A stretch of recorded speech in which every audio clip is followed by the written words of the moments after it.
Hello. All right. Today we get to talk about scientific measuring. One of my favorite things about chemistry, physics, something called significant figures. Now, significant figures are not necessarily appreciated by everybody, but I think they're amazing because they're going to tell you how precise your measuring information is. In math, a number is just a number. In science, a number has a little bit more information stored in it. And so that makes science a little bit cooler than math. Okay, so let's talk about this for a little bit. But first, let's go on to what we're going to talk about. We've got two different sections here today. We're going to talk one about the significant figures. Okay, and then in the next lecture, we're going to go into some other stuff. So let's just go into determining the number of sig figs in a measurement and applying significant figure rules in calculations. Okay, so given any measurement, you can correctly determine the number of sig figs in that measurement. And then if you're multiplying or dividing, you can round the correct number of sig figs. And when adding or subtracting, you can correctly round to the correct place. Based upon the least precise place rule. So we'll teach you a couple different rules. They're different for multiplication than for addition and subtraction. So what is the point? Okay, well, remember, in science, we have to measure things. Okay, so when I want to measure something, I need to make sure that I understand how good of a measuring tool I have. So for instance, if I look at this meter stick or meter rectangular cube, I have got 4 different tools on this meter stick. The first one is not a very precise tool. It's got an end and just no little increments in between. Okay, my next one has 10 different little increments or 9 increments, and so it's got 10 different spots, right? 9 different lines. It's got 10 different divisions. This one is more precise of a tool. If I go here, now the tool is even more precise because now I can see that I have 100 different divisions plus half divisions in between. And then if I go here, I've got 1,000 different divisions. So my tool is getting more and more precise. So when we express a number in science, when we express a measurement in science, we are trying to tell you more than just a number. We are trying to tell you how precise the instrument was that we used to measure it. Okay, so we use significant figures because we are always, in science, and scientists are always going to measure all the known digits that we have with certainty plus one estimated digit. Okay, what do I mean by that? Well, let's say I'm going to use a black pen here. Let's say I have this black pen. And I want to measure this black pen. Well, if I line it up, I can kind of get an idea of how big this thing is, right? It seems like it's about a tenth of the, distance across. What do I know for certain? I know for certain that it's less than 1. That's all I know for certain, that it's less than 1. Anything else, I have to make a guess for. And so what am I guessing? I'm going to guess it's about a tenth. Okay, so 0.1 meters is what I'm guessing.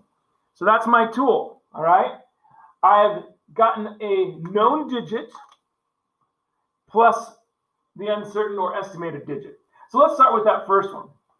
And let's say I have measured the marker and I have measured it and I'm guessing it's 0.1 meters. Which one is known? The thing that's known is that it's less, it's less than 0. Okay, or sorry, less than 1. It's at least a 0 point something. So this is an estimate. This is my estimated digit here. Okay, estimated digit. I'll change markers. That one's going bad on me. Now, let's go to our next measurement.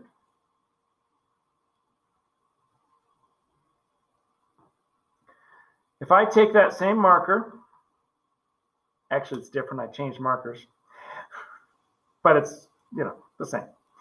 And I use a more precise measuring tool then I know that it's bigger than 0.1, right? Here's the 0.1, and it's less than 0.2. So now I can be certain about this mark right here.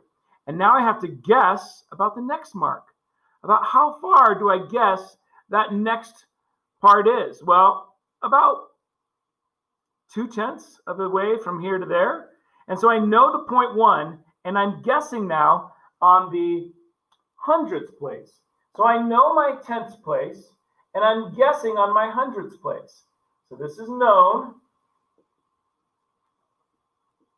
And then this is estimated. Okay? So let me get a more precise measuring tool. And now let me use a measuring tool that has millimeter marks. So now I can kind of line that thing up. And I can know, oh my goodness, I see that it actually does go beyond the 12. Okay, 12 centimeters. Okay, I'm at the centimeter one now. It goes beyond the 12 centimeter. Now I got to guess maybe about a halfway. Maybe not quite a halfway. So now I can have 0.12, and it's not quite a half. There's like a halfway mark and another halfway mark. It's not quite halfway to the halfway. So I've got two digits that I know now. These are my certain digits. And now I've got one, that's my estimated digit. You see how my estimated digit is changing every time. Why? Because my tool is becoming more precise. So that's why this number is now holding more and more information. Okay, it's telling me, yes, I've got more known digits, but it's also always telling me what my estimated digit was. It's telling me how precise my measuring tool was. Because if I'm estimating all the way down here, right? If I'm estimating to the millimeters, then that tells me that I have a centimeter ruler. Okay, so now, what? What happened to who erased the stuff I had up on the board? It's so rude. I gotta start over again. No, seriously, I just did like a 34-minute video, and the silly program that I'm using just erased 27 minutes of it. I'm gonna start over again. I'm gonna cry. All right, anyway, we were figuring out estimated digits. I feel like I've done this before. All right, I think our numbers were, what do we have? We had 0.1, 2, 3.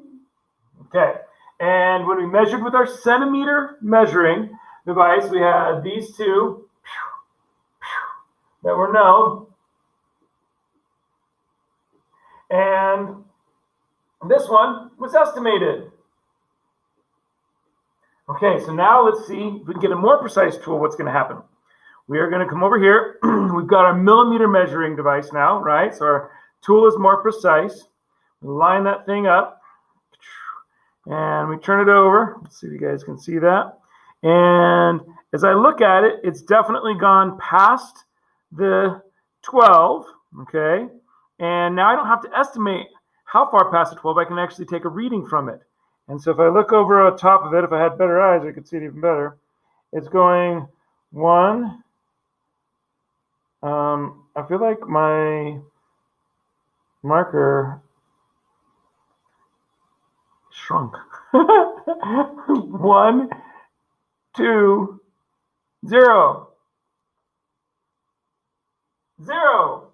What? No, okay, let's check this out. 0.12. We definitely know it went past that. And then I saw it go another 2 places. Okay, so I wasn't quite right there. But the first time I recorded this, I actually saw it like past the tree. So maybe it's a different marker. I don't know. Anyway, and then it looked like it was landing right on that spot there. So what were my three known digits? Because now I could see that little tip going actually past those 3. So those are all certain. And then this one was my uncertain one, my unknown, or my estimated. I'm just going to keep calling it estimated, not uncertain. Okay. So now we can see that we're getting a more and more precise measuring tool, giving us a more and more precise measurement. So that information is greater than just throwing a number up there. It means something. If I can tell you that I've gotten all the way to this digit, that tells you that I used a millimeter measuring device. So you get more information from significant figures than you do from just regular numbers. Okay? And I don't remember anymore what was said in the previous video that I just did half an hour ago. I can't remember I talked about this as well, but you want to use these types of measuring devices, okay, this estimating, anytime you have something where you're going to have little parts in between. So on a graduated cylinder, when you're looking at where the meniscus is, or on a scale like this triple beam balance, and you can measure that or read that, you want to get those measurements. Now, if you actually had an electronic scale, you would not use any estimating. Just go with what it says, because in an electronic scale, it actually is built out. The software in that electronic scale is actually made to do an estimated digit for you. So the last digit it gives you is actually an estimated digit. It kind of does the rounding and all that kind of stuff. So anyway, so what's the point? What's the point of significant figures? Well, let me tell you the point. The point is, it's awesome. No, the point is to help us know what the certainty of our digits are and what the precision of our instrument is. Okay, so significant figures are a lot of fun. I love them, and I was a lot more enthusiastic when I said that the first time. I'm just less enthusiastic because the program made me redo this whole lecture. All right, so okay, I'm going to start with the simplest way to figure out significant figures first. With regard to actually doing numbers, and then we're going to go to more complex methods from there. You're like, Powers, why are you going to get more complex? Give it simple and stop there. Well, I know, but we've got to teach you what's in the book too. So this is called the Atlantic Pacific Rule. And so if you look here, we have a picture of the United States. We've got the Atlantic on one side and the Pacific on the other, right? Well, the Pacific and decimal point present Pacific, okay, present Pacific. If the decimal point is present, let's say we've got, 15.032 or something like that, then you start with the first non-zero digit from the Pacific side, and you start counting over. So I got 1, 2, 3, 4, 5. This would have 5 sig figs, okay? If it was a number like, let's say it's 200,302.1. Is there a decimal point? The point is present, therefore I'm counting from the Pacific, and I go this way. 1, 2, 3, 4, 5, 6, 7. 7 sig figs. What if we have a bunch of zeros that lead it? 0.000132239, something like that. Well, there is a decimal point present. I got to count from the Pacific, start with my first non-zero digit. This one, 1, 2, 3, 4. This one has 4 sig figs. See what we're doing? Now let's assume that the decimal point is absent, okay? So absent decimal point, and so now it's absent Atlantic, A and A. So I start from the Atlantic side, no decimal point. Let's say I have a number like this, 2029451. Okay, now I start from the Atlantic, no decimal point. I start with the first non-zero digit, 1, 2, 3, 4, 5, 6, 7 sig figs. What if I have a bunch of zeros? 2, 0, 2, 0, 0, 0, 0, 0. I start with the first non-zero digit on the Atlantic side. No decimal point, so absent. Start going over. I don't count any of these zeros. They're all placeholders. And then I count these 3. 1, 2, 3. 3 sig figs. Okay, so it makes it easy. This rule, super easy to figure out how many sig figs there are. All right, now I'm going to take you to the other rules. They're a little bit more complicated, but this is the way the book goes through it. All non-zeros digits are significant. So, number 1, you hold it up. I'm pointing to you. You are significant, okay? You are significant. 1 is a non-zero digit. You are significant. All non-zero digits are significant. 0 digits that are captured or embedded between non-zero digits are significant. I like to hold a little hand gestures here. I've got my 2 non-zero digits, I got zeros that are captured between 1, 0, 0, 1. Guess what? I'm looking through them and I'm saying, you're significant. Yes, you are significant. So these two zeros are significant because they're captive or captured zeros. Zeros are not significant if they're leading. So these zeros are all in front of a 5, 8. They're leading zeros are not significant. Got a little hand gesture for you there too. Here we go. Some of you guys might have learned this little nursery song when you were young. And it kind of goes like this. Feel free to sing with me at home. It will make me happy. Here we go. Little bunny foo-foo hopping through the forest, scooping up the field, nice bopping him on the head. Oh, sorry. TVMA warning right here. Forgot to tell you this is going to be violent. I know. Scooping up field mice, bopping them on the head is horrible. But it is a fun way to remember that these zeros that are leading, here's our leading zero. Okay, here's our these are our significant figures. And these are the ones that are not zeros, right? So 0 leading, bopping them on the head, they're not significant. All right, that's fun. 2 sig figs on that one. Let's go to our next one. Trailing zeros are significant only if you see decimal points. So 100, no decimal point, so those zeros are not significant. Oh, there's a decimal point, therefore all those zeros are significant. Interesting, but that's only for the trailing zero, not for the leading zeros, right? I've got another little hand motion for that. It's actually kind of a silly one, but kind of fun. This is the 2 wings of an airplane. This is the bomb. It's a bomber airplane. Remember, an airplane bomber can't fly with just one wing. Okay, it's got to have both wings. Here's my decimal point. Here's my number. If a zero is trailing and it follows both a point and a number, it's significant. Okay, so trailing zeros are significant. And so only if they follow a point and a number. All right, so this is what you would see in the book. There's the rules for them. The ones that I just showed you are basically the same, but a little bit easier to understand. So let's practice. How many sig figs are in each of the following measurements? Okay, so we've got 143.0210, 15,000, and 14.0200. Why don't you pause it? All right, so now you've come back and you've got to guess as to how many sig figs are in each of these. This one is 3, this one is 3, this one is 2, this one is 6.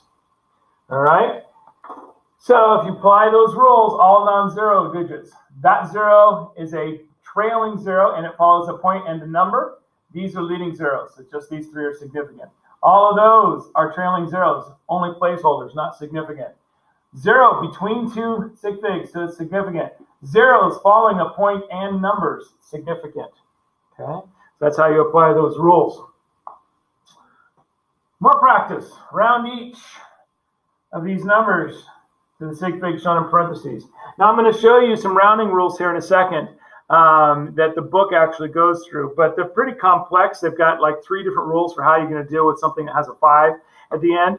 And so I'm not going to make them that hard for you. I didn't have to learn those when I was in school. The college you go to may want you to learn them, but I'm just going to have you learn it the easy way. And then, if school does make you do it, then at least you'll have heard of it before, right? So for us, the rounding rule is if it's 5 or bigger, you round up. And if it's lower than 5, then you keep it the same. So if I need to round this to 4 sig figs, okay, then I've got to think 1, 2, 3, 4. That's where I'm going to have to cut it off. So 2 is less than 5, so I've just got to do 314.7, right? It's not going to round it up. Let's go to our next one. I've got to round this to 2 sig figs. That means I'm going to have to cut it off right there. The 7 is bigger than 5, and so I'm going to have to do 0.0018 meters, okay? Next one. 9,009 kiloliters to 3 sig figs. Well, 3 sig figs would be there. That's going to be interesting. Well, that 9 has got to round up to a 10, right? So I can do this, and I'll have 3 sig figs. Now, what would you do if I needed you to round that to 2 sig figs? Okay? If I wanted that one to be rounded to 2 sig figs, what would you do? Well, it's 9,000, but 9,000 is not it's not 2 sig figs. So what you'd have to do is you'd actually have to express that answer in scientific notation. 9.0 times 10 to the third kiloliters would be how you'd round that out to 2 sig figs. Okay? Tricky, huh? Yeah, no. Oops. And then last one, 8792. Round that to 2 sig figs. Boom. That 9 has got to round that 7 up, so we're at 8800 Kelvin. Okay? So that rounds it up. That's 2 sig figs. Cool? All right. Now, let's go on to the next one. How do we know where to round? First, you're going to have to calculate. So if I give you a problem, and it might be a long problem, I have multiple numbers all there in that calculation, do all your calculation first, round at the end. Don't round in between, and don't do your little sig fig thing in between each of them. Just go and do all your calculations and round at the end. That's the way we like to do it, okay? And then remember that exact numbers don't matter in figuring out significant figures. I'm going to show you what I mean here in a second, but basically conversion factors or defined numbers, they are infinite in sig figs, so you don't calculate them and trying to figure out how many total sig figs you have. 4 quarters is equal to $1. Exactly. Dollar. Did I say dollar? That was weird. All right, multiplication and division. When you do multiplication and division, when you are doing problems with significant figures, you want to take the least number of sig figs in your original part of your problem, and you want to round your final answer to that same amount, okay? So the number of sig figs is going to be the same in your answer as in the number in the problem at the least amount of all the sig figs. So for instance, if I had this number, and this number, which one has the least number of sig figs? Right here, it's only got 2, which means this whole big number there, that can't have any more than 2 sig figs. You're like, but what? Okay, again, this is where math and science kind of diverge, and science is cooler, I'm sorry. In math, there's, that number would be real, okay? In other words, you calculate that, and that's what you get. In science, because this number actually has more meaning than it does in math, then that number says, you know what, we only measured, like if these are meters, we only measured to the 10th of a meter. Therefore, I cannot give you, if these are all meters, let's say I'm trying to figure out the volume of a room, I can't give you all the way to like the millionth place of how accurate this room's volume is. No, I can't do that. I don't know. I don't have instruments that were that precise. Therefore, I have to take the least amount of sig figs that I had in my original problem, and my final answer has to be limited by that. And so I'm going to have to take that to 2.7. And again, since it's 4, it's going to round down. So it's just going to stay, not round down, but stay the same. And so it's going to, oops, go back. It's going to have total of 2 sig figs. And the answer would be 2.7. Let's say if we were really doing a meters thing, meters cubed, that would be our volume. Okay? So here we go. Here we go, here we go, here we go, here we go. Let's go on to the next one. Feeling a little loopy. Doing this lecture twice is not nearly as much fun as it would in a regular class when I have students there that have heard it for the first time. Now I've got a camera and it's heard it all before. All right, addition and subtraction. So when you're doing addition and subtraction, it's a little bit different. You got to pay attention to the place that you're at, or the decimal that you're at if there is one. So let's look at this example here. 1302 and then 12.67.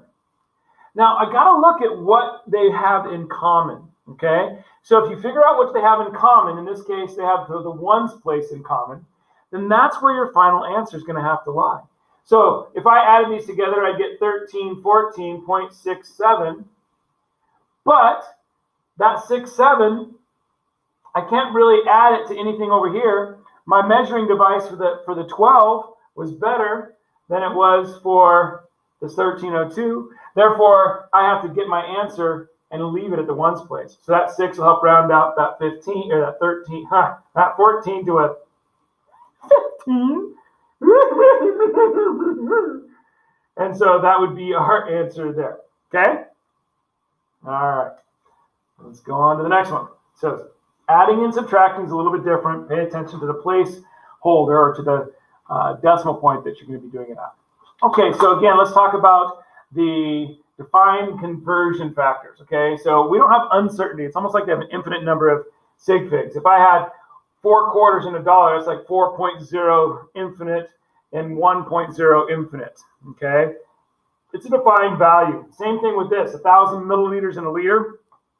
We have defined that as scientists, as man, we have defined what it is, and so it's infinite number of sig figs, basically.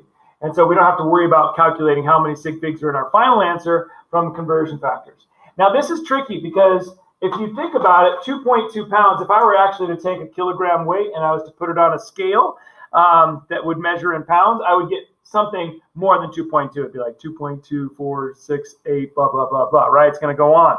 Now, this is not defined. This was actually taking a kilogram and measuring it and seeing how many pounds it was. But you know what? You're probably not going to know which things are, defined versus not defined. So anytime I give you a conversion factor this year in class, you're just going to go ahead and assume that it is something that is got an infinite number of sig figs. Even though this, we would have to do our final answer, we would be, like, oh, it's only got 2 sig figs as the final answer. For my class, just if you see a conversion factor, know that we're just going to go ahead and not worry about using that conversion factor to calculate our final answer. Okay? That just makes things easier on everybody for now, because you might not know what everything is defined as. Okay, so I told you I was going to tell you these, show you these rounding rules. So instead of 5 over here, this is 6 to 9, okay, and 1 to 4. 6 to 9 goes up, 1 to 4 stays the same. And then we have 3 different things for 5s. 5 followed by non-zero, you add. 5, exactly 5 preceded by odd, and you add 1. Exactly 5 preceded by even, you keep it the same. So it gets kind of complex. I'm not asking you to know that. I just want you to see that it exists. And there it is. All right, let's go on. We want to get answers to these problems here. How many sig figs should our final answer have? You don't actually need to calculate it, but if I did 7.55 times 0.34, my final answer should have 2 sig figs. Why? Because it's a multiplication problem, and our least one here has 2. So I would give my final answer of 2.6. If I had this 5-digit number and this 2-digit number, there's a dividing symbol there. How many should my final answer have? 2. It's always the same as the least in your original problem. And so I'd have 0.29 as my final answer. Okay? If I had an addition problem, notice that I can go to the 10th place, to the 100th place, and the 100th place. That means my final answer can only go to the 10th place because that's the one they all have in common. All right? So I'd have to add that up, and I'd get that number there, taking it to the 10th place. Cool? Same thing with subtraction. In this case, I go to the thousands, then to the hundreds. My final answer can only go to the hundreds because that's the one they have in common. So my final answer would only go to the hundreds. Okay, so as an exit ticket, can you figure out these answers here? So why don't you go ahead and pause it. And here we are. We're back. 100 has 1 sig fig. 0.100 has 3 sig figs. Okay? These are just placeholders. These are not just placeholders. These are telling us I actually measured to that 0 here. It's the same thing. 100 milliliters is the same thing as 0.1 liters. Okay? There's 1 sig fig here. There's 1 sig fig here. All right? When you have zeros that are just placeholders, you're just basically saying what the unit was that you measured it in. Same number of sig figs here. Okay? And so that's one of the other ways that you can kind of look at that, is that when you have placeholder zeros, it's just a matter of the unit that you have. What if I did something like this, and I went like that? Okay? These now are just placeholders. Those leading zeros are just placeholders, just like those trailing zeros were there. I still have 3 sig figs here, and I have 3 sig figs here. I still have the information saying I measured all the way down to the 1,000th of a milliliter. I measured all the way down to the 1,000th of a milliliter, or in this case, like the millionth of a liter, right? Tens, hundreds, thousands, 10,000s, 100,000s, millions. Yeah. All right, here we go. Then we got to do how many sig figs these would have. This final answer would only have 2 sig figs. This final answer would have to go to the ones place. Okay? Would not go past the ones place. All right. Let's see where we are. Did we learn the number of sig figs in a measurement? Yeah. Did we apply sig fig rules and calculations? Yeah, I think we can do both of those.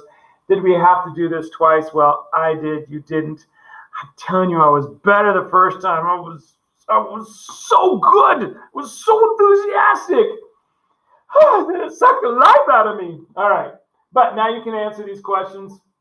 Given any measurement, you can correctly determine the number of sig figs in that measurement. You know that when you multiply or divide, you do the least.